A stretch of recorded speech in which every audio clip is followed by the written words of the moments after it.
I should have said no the moment she asked me. Not because I didn't want to help her, not because the idea was obviously terrible, even though it was.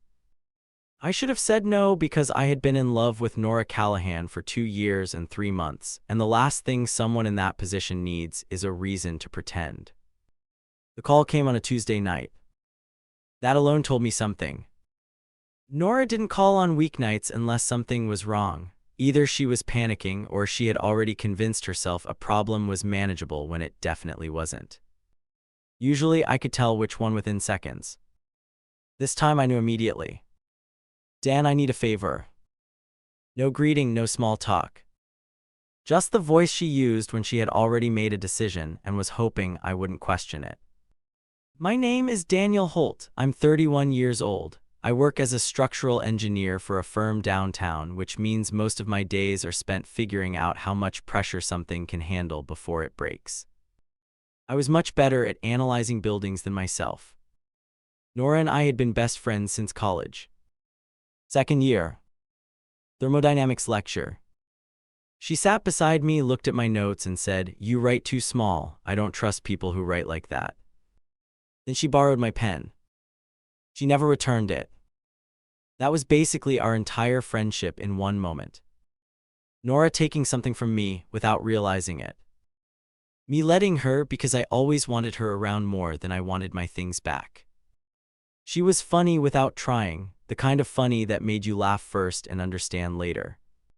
She was stubborn, impatient with people who cared more about appearing successful than actually trying, loyal in a way that sometimes worried me. And she had a talent for making terrible decisions look almost reasonable. Her worst decision had been Marcus Webb. Everyone agreed. Marcus was the kind of person who introduced himself with his own reputation. Ambitious Marcus. Successful Marcus. Complicated Marcus. That last one was usually what people called someone when they wanted to describe a problem politely. He and Nora were together for almost 2 years. It ended 8 months ago. She found out he had been quietly chasing someone else for nearly half their relationship. Nothing dramatic. Nothing obvious. Just enough to make her question every moment she thought she understood. After that, Nora never cried in front of anyone. Instead, she cleaned her apartment, reorganized her bookshelf, started running longer distances, and sent me messages at midnight saying, "I'm fine." Which from Nora always meant the exact opposite. I stayed with her through all of it. I brought her ice cream once at midnight and sat outside her apartment while she explained every way Marcus had made her doubt herself. I remembered every detail. Not because I tried. Because when someone matters that much, you notice things without permission. So when she called that Tuesday night and asked for a favor, I already knew who it was about. Marcus's company is having a rooftop event Saturday, she said. A spring cocktail thing, everyone is going to be there. I stayed quiet. I already RSVP'd before I found out he would be there. A pause. Callie is coming, Ginny too, probably other people from that time in my life. Her voice changed. So what's the favor? Silence. Then, I need you to come with me. I was already planning to help you. That's not a favor, that's just Tuesday. Another pause, longer. I need you to come with me as my boyfriend. Everything inside me stopped. Just for a second, not a real boyfriend, she added quickly. Obviously, just for the night. I listened. I need someone beside me who looks happy to be there, someone who doesn't make me feel like everyone is watching me fall apart. That was the part that got me. She wasn't trying to make Marcus jealous. She was trying to stop being the person everyone felt sorry for. So I said yes, and I told myself it was because she was my best friend, because friends showed up, because it was temporary. Because it was only one night. I told myself a lot of things that evening. Most of them were completely wrong. Part 2 Saturday arrived faster than I wanted. I picked Nora up at 7. When she walked down the steps of her building, I forgot every sentence I had prepared in my head. She wore a dark green dress, the kind that made it impossible to pretend I wasn't affected. Her hair was down, slightly curled at the ends, and she had the exact expression of someone who had decided she was going to survive the night no matter what happened. She opened the passenger door and caught me staring. "Don't," I blinked. Don't do that thing where you look at me like that. What thing? She gave me a look. You know exactly what thing. I smiled. She shook her head and got inside. Let's go. The drive was mostly quiet, not uncomfortable quiet. The kind of quiet that only exists between people who already know each other too well. Halfway there, Nora started explaining the rules. We've been together for 4 months. 4 months? Yes, very specific, because it needs to sound believable, she continued.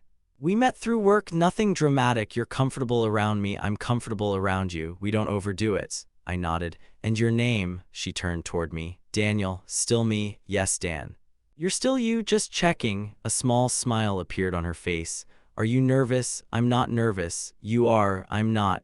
You're doing the jaw thing. I don't have a jaw thing. She looked out the window. That smile told me she had already won. The event was on the roof of a building in the arts district. Warm lights hung above the crowd. The city stretched beneath us. Servers moved between groups carrying drinks and small plates.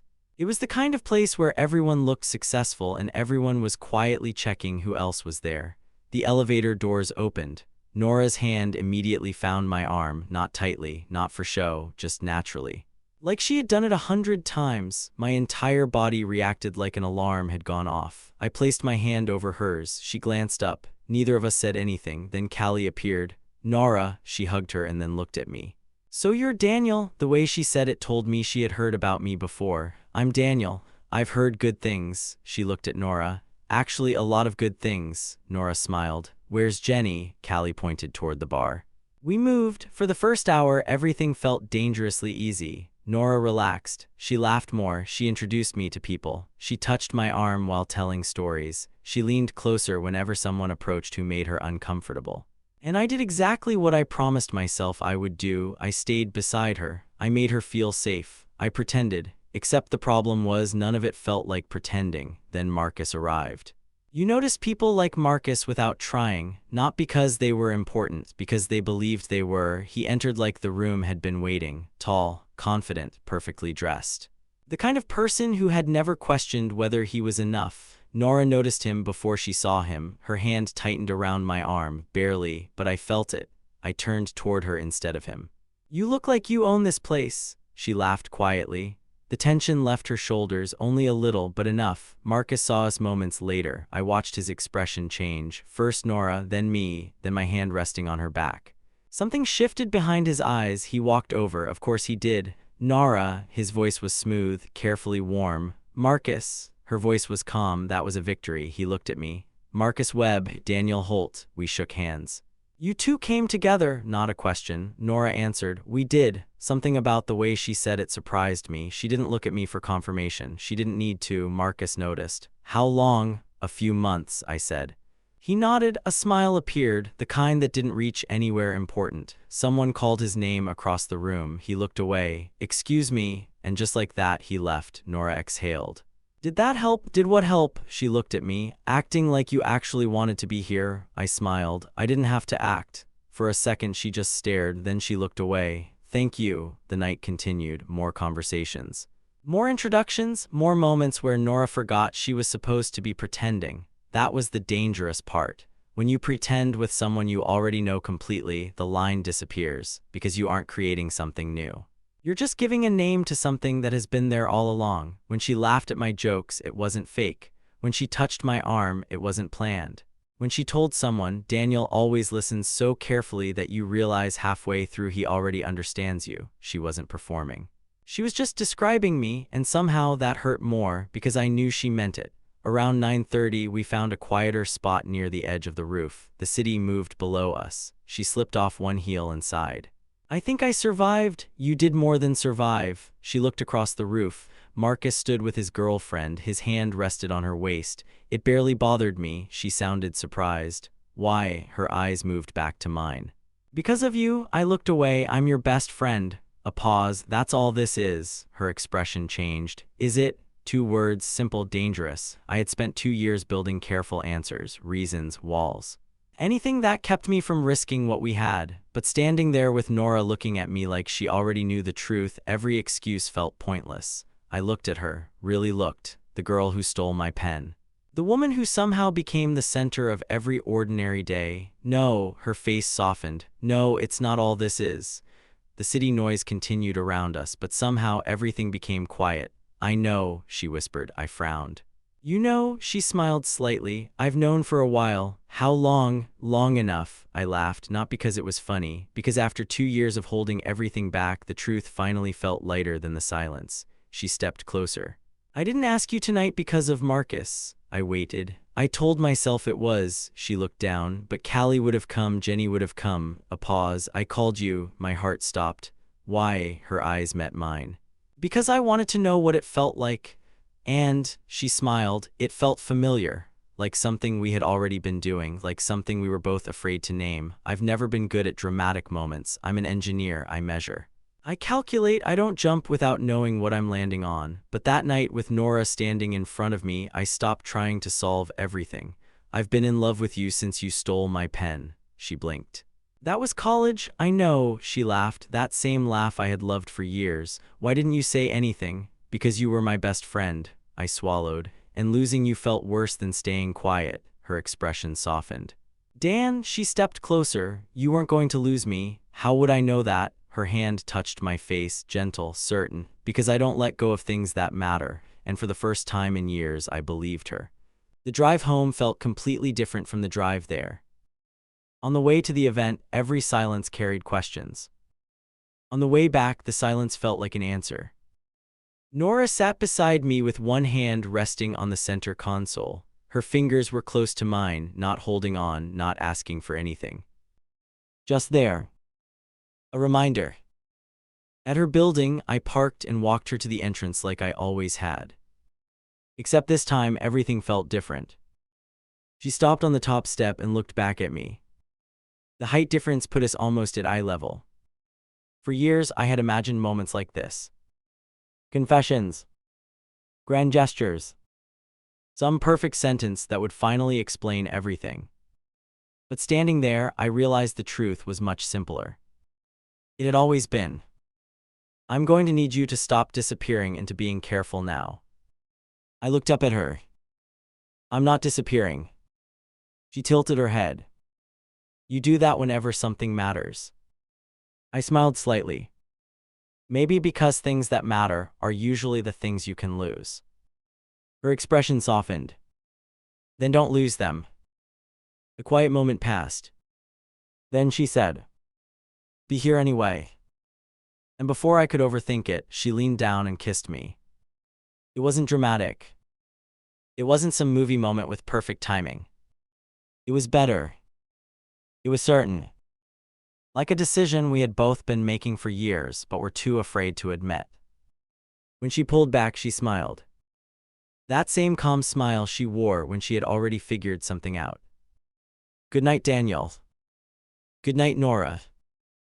She walked inside. I stayed there for a moment. The street was quiet. The same street where I had stood countless times after dropping her home, getting back in my car, and driving away while pretending I didn't wish I could stay. I thought about my job. About structures. About pressure. About how everything has a limit. But sometimes the thing you fear breaking has already been carrying the weight perfectly. Sometimes the only problem is that you never trusted it enough to test it. My phone buzzed before I reached the end of the block. A message from Nora. For the record, you were a very convincing boyfriend. I smiled. I typed back. I wasn't pretending. The reply came almost instantly. I know. A second message followed. That's why I picked you. I stood there looking at my phone, realizing something I should have understood years ago. The worst plans sometimes lead you to the exact place you were afraid to go. And maybe the reason I was scared of losing Nora wasn't because she wasn't mine. Maybe it was because some part of me already knew she mattered more than anything I was willing to risk. I smiled. Then I remembered something. The pen. She still had my pen. After 12 years. I decided I could wait until morning to bring it up. Some things could wait. The next day I would tell Nora. Eventually. Probably.